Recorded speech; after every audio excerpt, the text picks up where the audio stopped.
Your players are the star actors in your Dungeons & Dragons story. So it follows that if you have a change in players, you'll also probably have a change in style and structure. In this video, we're going to talk about some tools that allow us to better understand our players so we can craft an experience that will be best for everyone.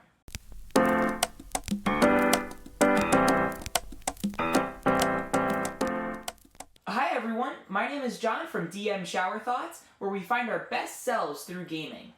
Today, our focus is on the players and how we can better understand them and understand ourselves. So everybody comes to Dungeons & Dragons with different reasons and also different preconceived notions to what this experience will entail. For some people, it's all about storytelling, narrative creativity, and aesthetic. For others, it's all about the voices, character acting, and diving into a character's psychology.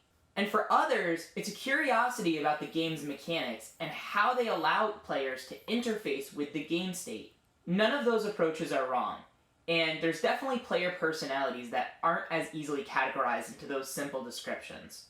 Instead, we're going to use a tool that allows us to identify a player's play style so that we can use that information to craft an ideal experience. Now to start, just a little bit of background of where I come from. So I've DM'd for players from ages 6 to 60, and I have DM'd both professionally and casually. I've DM'd for board gamers, video gamers, non-gamers, math teachers, music teachers, kids, the list goes on and on. I even regularly play with my mom in a weekly session that I DM, and I also played beside her in a live stream game called Cloud Singer. The reason I bring this up in the conversation is I've DM'd for a wide spectrum of different player personalities, and no two games are alike.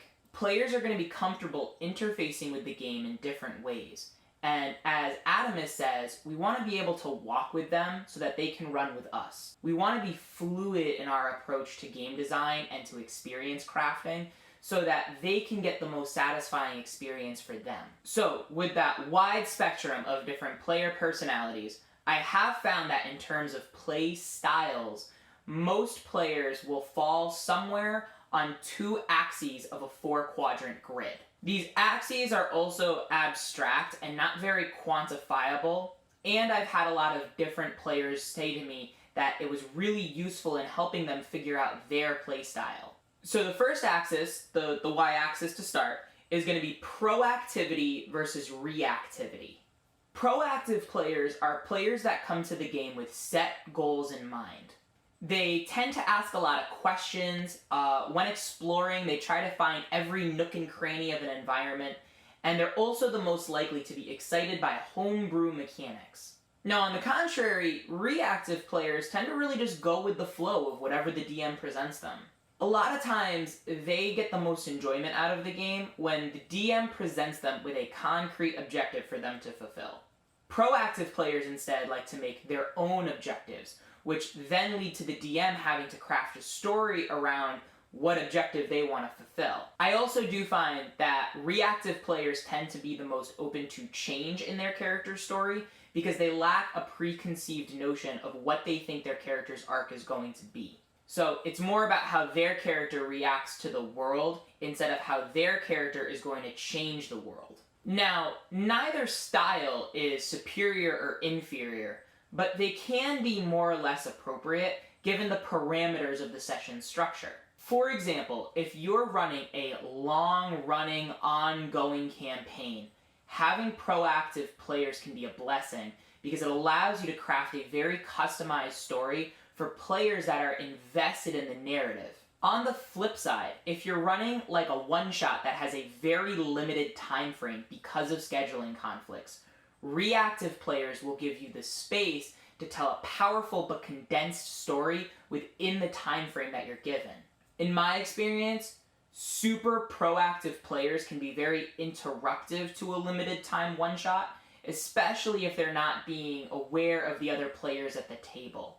And also, if you have very reactive players in a long-running, ongoing campaign, this can potentially lead to a DM's creative burnout. Now that's the y-axis, proactivity and reactivity. On the x-axis, we have instead story versus mechanics. The x-axis tells us about how a player prefers to interact with the game state. You can usually tell what a player values out of their experience by what information they tend to convey first. If they start with a deep narrative description, they'll probably tend to be a story-driven player. If they instead start with their character's mechanical options, it might mean they're more excited or energized by the mechanics of their character. Now, I as a DM and as a player do find it incredibly helpful and very valuable in a game experience to include both a description of what your character is doing as well as the mechanics that line up with that description. Now, for me personally, what I do is I tend to give my DM my mechanical information first to get it out of the way so that frees us up for the description. Now let's look at an example of how these two different types of players may interact with the game state. We'll use the spell from Xanathar's Guide to Everything, Ice Knife, as our example for this. For a story-based player, the interaction might sound like this. A cloud of cool air wafts off my palm as I point it towards the goblin, and just as it turns his head towards me, a shard of ice rockets from my palm through the air towards him. I roll my spell attack. I miss. So as soon as I miss, the ice shard goes behind him, and just as he chuckles, it explodes into shards of ice. He has to make a dex save now. No, he missed. Alright, 6 points of damage. The fragments of the ice shard punch into him as the cold damage punishes him for his hubris. Now, a mechanics player is going to sound a little bit different. It might sound something like this. So, I'm going to cast Ice Knife at first level as my action. I'm going to roll an attack roll. I got a 9 to hit. No, didn't think so. Alright, well, it still has to make a dex save. The DC's 13. Oh, it got a 9? It failed. Alright. So that's 6 points of cold damage. Cool? Alright, so this is how it looks. So, I'm going to brush my hair aside as I pull out a white rose from behind my neck. And just as the goblin looks towards me, I'm going to flick it at him. Kind of like Gambit, yeah, like with his cards and stuff, yep. So as I'm going to toss the stem first towards the goblin moves its head out of the way and chuckles because it thinks it missed. Then the rose explodes and the frozen petals start to cut into the goblin's skin. Yeah, nah, it doesn't like that very much, does it? Now you get an in-depth description from both examples. The difference is what was taken care of first. So in my personal experience, I found that resolving the mechanics first actually allows me to keep better flow in the creative description I have over the resolution of a mechanic. For that first example, each time we had to go to another step of resolving what happened with the spell, there was an interruption of the mechanics in the description. Whereas if I can get my spell slot, action, rolls all out of the way first, I know what failed, I know what succeeded, then it allows me to tell the story in one chunk, which actually immerses me more. Now, not everyone is like that, and by trying to force mechanics down a player that's more descriptive or more narrative, it's actually going to break their immersion. Now, the key takeaway from this is what is exciting your players? For story-based players, the excitement comes from the creative freedom of how they describe their character. For mechanics players, the thing that energizes them is solving the puzzle of combat and using logic to find the most efficient solution.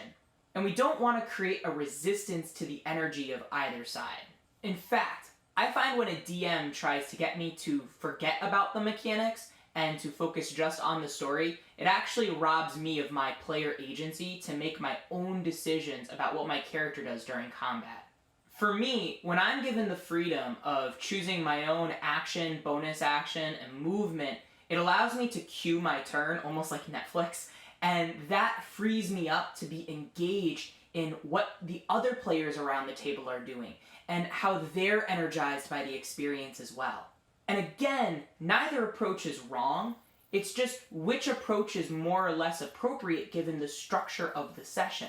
For example, I find that really extreme mechanics-based players that ignore the narration or the spirit of what another player is trying to accomplish, they're more likely to be rules lawyers. I also find that new players that are really invested in the story but don't understand the action economy try to accomplish too much on their turn, and they too can be argumentative towards the DM. Now, just to give a quick example, Adamus once told me a story about this kind of case.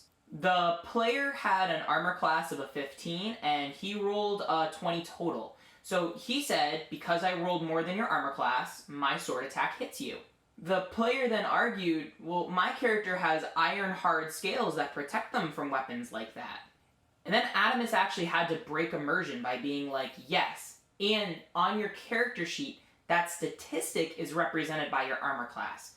Because my die roll rolled higher than your armor class, it means I hit and deal damage. Because the player was trying to make a narrative argument over the resolution of a mechanic, it actually pulled everybody's immersion. They even went so far as to say, see, here in the book, it describes that my unarmored defense gives me iron hide scales that can protect me from weapons. And what it ended up being was an inability to distinguish flavor text and mechanical text, which is a video you can check out in the cards above. This is a D&D hot take. Rules lawyers are not the only argumentative players at the table. And the best way to heighten everybody's experience is to not only get excited for other players' playstyles, even if they're not yours, and to support your DM's calls, even if you don't necessarily like or agree with them.